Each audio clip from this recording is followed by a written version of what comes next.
Hello everyone, my name is Ruku and today's video is going to be a short video of different variety of beers that I like. They're all going to be different and in no way is this a top 10. I simply can't do a top 10 of my all-time favourite beers because there are too many out there. That's right, I like most beer. And to be fair, it will take me a lot of time to sit there, whittle through it all and decide. So instead I've come up with this video of me giving you some quick reviews on various different beers from all around the world. These are just hand-picked, that are some of my favourites that I drink occasionally, and some of them more often than others, but needless to say, I like all of these beers and shown in this video. So, hopefully you'll recognise some beers, some you might not, but whatever. I just hope that you enjoy this video, and don't forget you too can comment, like and subscribe to my channel and carry on watching these videos as much as I will carry on making these videos. So thanks fans, and I hope you enjoy. Well fans, viewers, it's me Ruku. So to kick this video off, my first beer of choice is this. It is Viru from Estonia, 5% in a weird pyramid bottle. Why did I choose this beer particularly? Simple really. It's clean, it's refreshing, and it's made with water that's 500 feet down from a well somewhere in Estonia. Not only that, but the colour's pure, it tastes pure as well.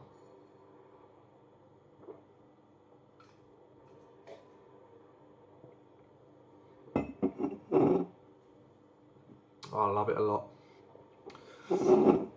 Such an acquired taste. It tastes like rose water, but again it is just so clean. Been drinking this for a number of years, and I think, to be fair, it's quite an undiscovered little gem of a beer. And the bottle alone is awesome, with V's all around the pyramid. Aftertaste is very good as well. And this is only a 300ml bottle, so who wouldn't want that in their collection? I certainly would. In fact, I've actually kept the bottle because I like it that much. But the beer itself is cool, refreshing, it's flavourful, and it's light. Again, an all-round beer for an all-round occasion. So I often drink this when I want to chill out, put my feet up, you know, that kind of thing. Sometimes I'll even enjoy this particular beer with sort of meat dishes such as steak, lamb, chicken, stuff like that, because I find the gentle flavours that are there, that rosewater kind of flavour, just caresses and cleans the palate, and also makes room for the chicken or the beef, whatever it is you're eating at the time, to really shine through. So I like Viru a lot, and I think it's underrated, but I would drink this every day, all day if I could.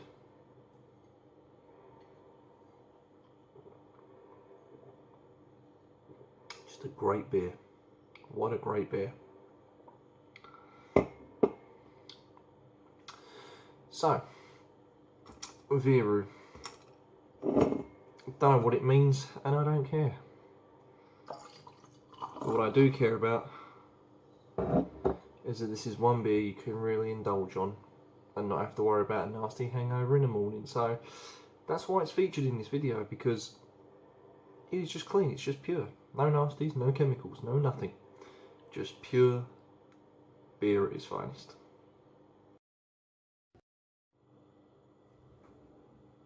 For this next one, of course, it has been none other than leffe.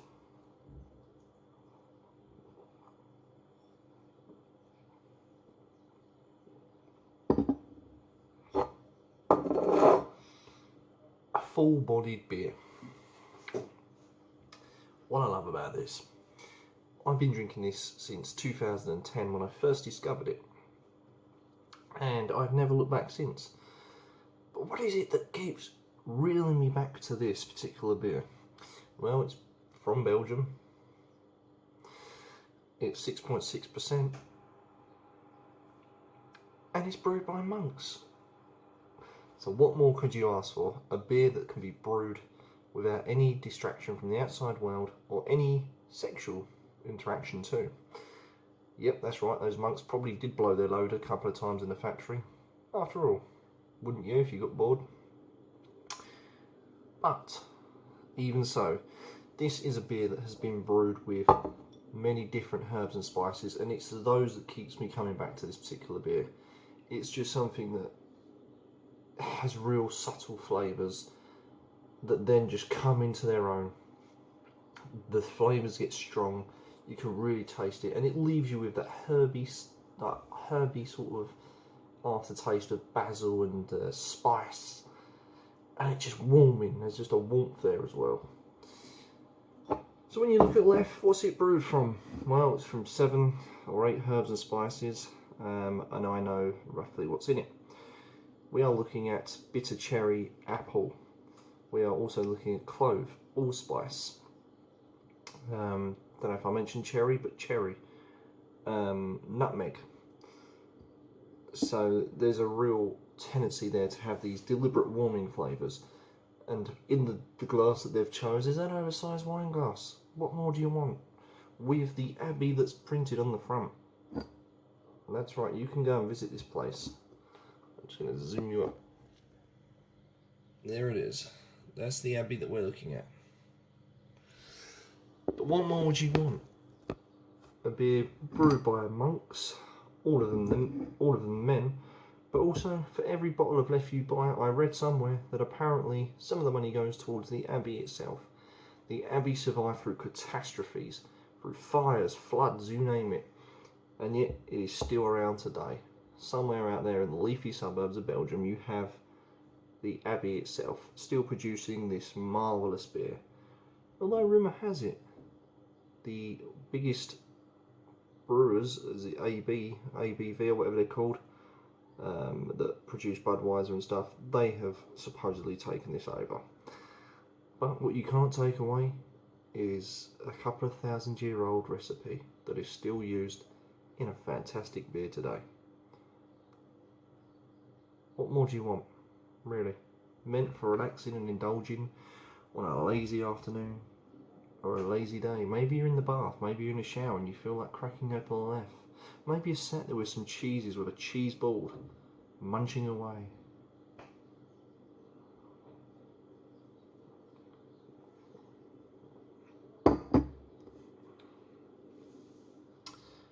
Leffe then is a real thing of beauty, brewed by monks with full flavour and passion.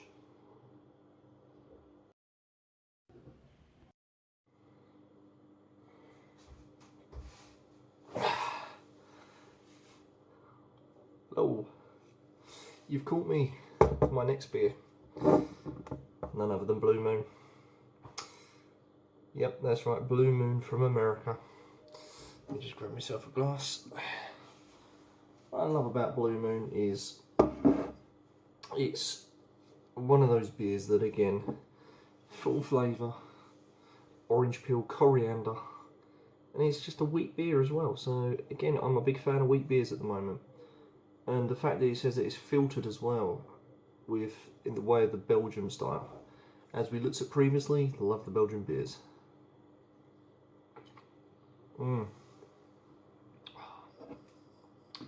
Blue Moon is so good. It's just got that overall taste that I love, that I've come to love. And then I don't really, you know, I expect when a wheat beer comes in with herbs and spices, or a beer with herbs and spices, this is the ultimate beer that I think of. I think of Blue Moon. Why? Well, because to me it's set a lot of standards. You may disagree, but I think it has.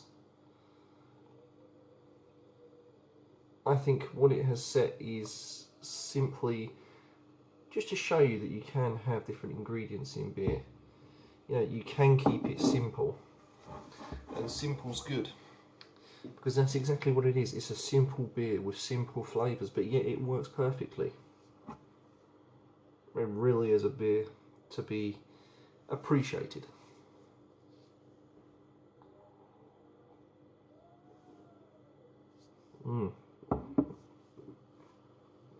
I love the head, that creaminess that you get, the full flavour that just attacks all the way through. And Blue Moon, it's something that I find myself keep coming back to all the time. I drink this probably not as much as I should do, but when I do, I drink a lot of it. A lot. And that's just what it is. I will drink anywhere between 10 to maybe 12 bottles of this in one sitting. Yeah, it is just one of those beers. It's incredibly moreish, and I think it's just so good on the flavour. It just caresses the palate and it works well. The palate is always pleased to see Blue Moon. I mean, when you look at such a brand like Blue Moon, again, going back to those simple flavours, who the hell thought we'll put coriander, orange peel together? It's mad. It's fucking mad. But it's incredible. It really is incredible. Blue Moon. And also to combine it with wheat beer as well. Born in 1995, so this really is a youngster in the beer world. Beers have been going for millennia, and there are certain beers out there that are old timers that you wouldn't think of anymore. Old timer beers, that have been around for centuries, but this is a newcomer, a new addition to the beer world. Has it earned its place in the beer world? Absolutely.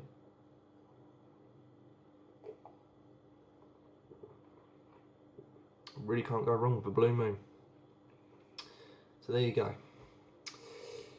Once in a Blue Moon is what you've got. Once in a lifetime flavour,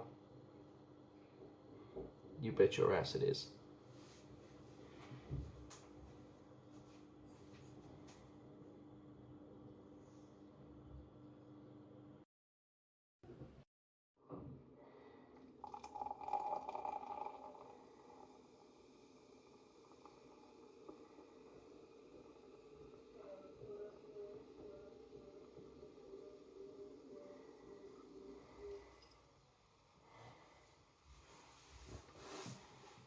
The mysterious beer. What could it be? Oh, all I know is it's got crap floating in it. I repeat, this is not from the beer. And this is what I'm going to show you. The crap. The fuck is that?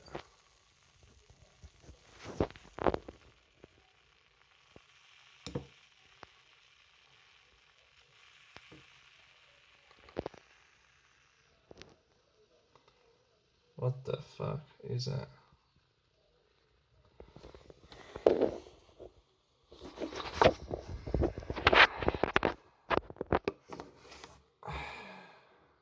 Bits of wood. I think it says beer with wood. I'm not speaking metaphorically either. This Golden Beauty is again another underrated beer. I give you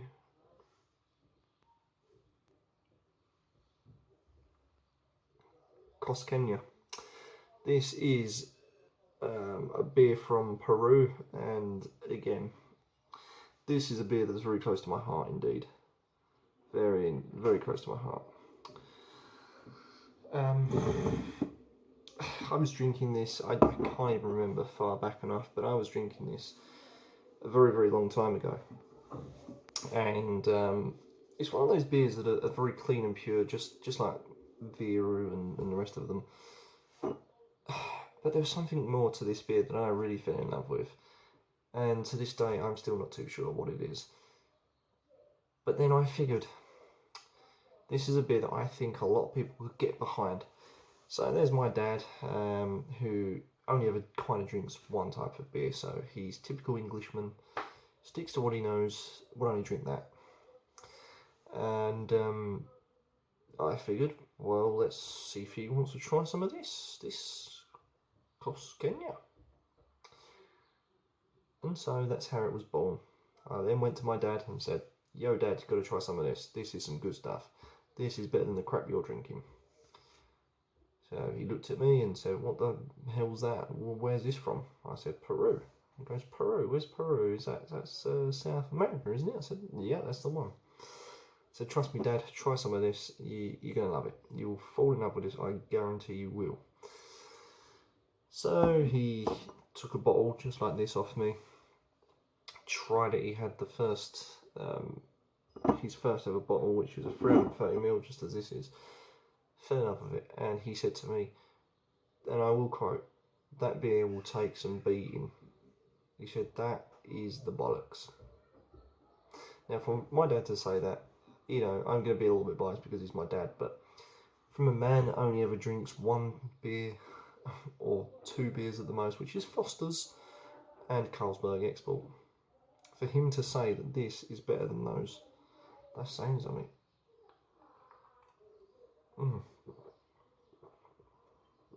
It's just clean malt all the way through. And he even said to me, bloody hell, Ruku, he said, that is... Do you know what, I'm still getting dead shit in this. Little bits of fluff in there as well. I don't think I cleaned the glass out properly enough. No, it's suspicious. It looks like a little dead spider. I hope it ain't. I can't even get hold of it. You know, whatever it is, I'm going to drink it anyway. But back to the story. He said to me, you know, Ruku, that is a really clean beer. He said, no, I've never tasted anything like that before. He said, they're so clean, so refreshing. He said, that is going to take some beating. He said, that is the bollocks. So, I was happy. He then spread the word to my granddad, who's no longer with us, and said to my granddad wasn't a drinker. He was only the one type of beer guy, you know, wouldn't even touch a drum. He was more or less teetotal. And even he liked it. That was his final drink before he passed. And it was a number of years between the drinking of this beer to when he passed. But that would always stick in my mind as an achievement for me, because if it wasn't for me, the pair of them would have known anything about this beer. And so life is too short to stick to one beer, two beers. There's a whole world out there. Go and explore them. After all, that's how I find this little gem. And I've never looked back. It's one that I drink regularly as well. Who would have thought it? South American beer.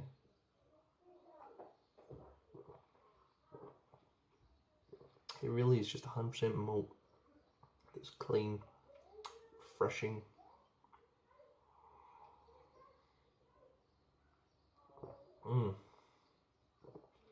Beautiful.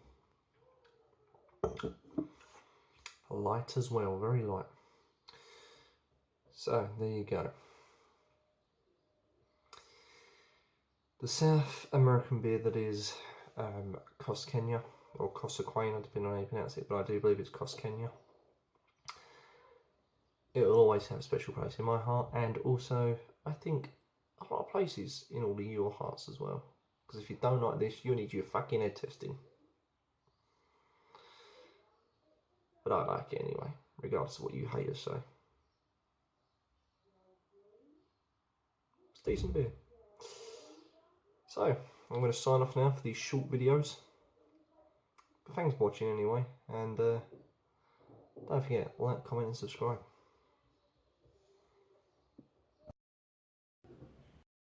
So fans, that was it for my brief video of these 4 beers.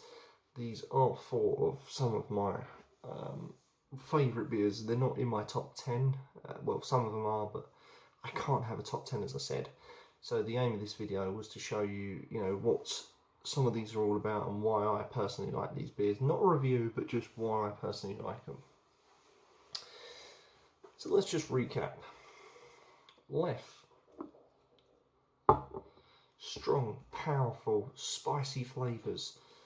You know, a real contender in the world of Belgian beers, and a contender for a lot of strong beers out there at 6.6%. Gets the job done. You can indulge.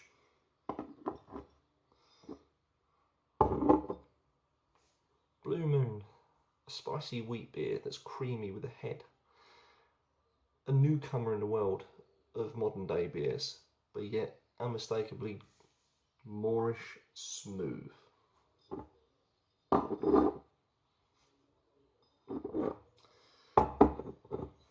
Viru, something from outer space. Smooth, clean, made with well water from 500 foot down. And that hint of rosewater taste.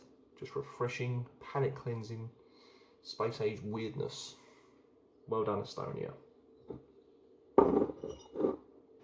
And finally, cuquena, or cuquena, depending on how you want to pronounce it. A beer that has a large place in my heart and is also a very decent beer to boot. 100% malt taste that's also clean, refreshing, and is basically a diamond in the rough. This is a beer that you really need to appreciate more so, because I think that they've gone to a lot of effort brewing it as well, and it would be a shame for you not to try it. There you go, fans. That's my 4 on this video. Join me next time. I'll probably be doing another roundup like this. Maybe if I get enough requests, I'll try my best to do my top 10. But I don't think I can do my top 10 beers of all time because there's too many. But I'll definitely do another one of these videos. So stay tuned, fans. Thanks for watching.